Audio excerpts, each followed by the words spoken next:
মনা তুই, তোর কত বড় সাহস! হ্যালো ভিউয়ার্স, আবার আপলোড হয়ে গেল লোভী মেয়ে নাটকের 2 নাম্বার পর্ব।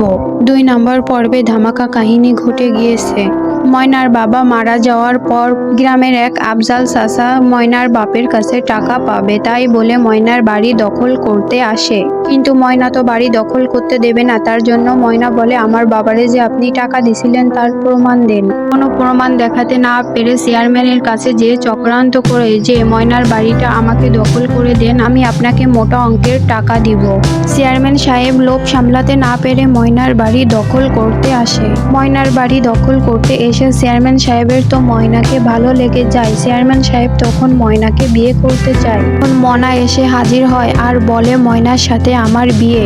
ময়নার বিয়ের কথা শুনে চেয়ারম্যান সাহেব রেগে মেগে ময়নার বাড়ি থেকে চলে যায়। তারপর আবুল বলে, ময়না তুই সবকিছু গুছায় রাখ, আমরা গ্রাম থেকে চলে যাব। এই গ্রামের মানুষ আমাদের ভালো থাকতে দিবে না।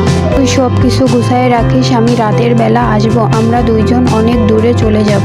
ময়না সবকিছু গুছায় আবুলের জন্য অপেক্ষা করে, কিন্তু আবুল আর আসতে পারে না। ফুলকে মেরে আর আসতে দেয় না, পথে শোয়ায় রেখে দেয়।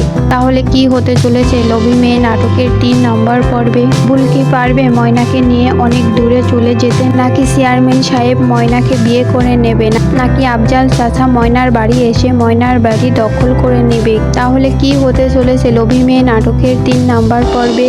তো বন্ধুরা, লোভী মেয়ে নাটকের 3 নম্বর পর্ব আগামী সোমবার দেখতে পারবেন দুপুর 3টার সময় ঈগল প্রিমিয়ার স্টেশন ইউটিউব চ্যানেলে। তো সেই পর্যন্ত আপনারা ভালো থাকেন, সুস্থ থাকেন, আল্লাহ হাফেজ।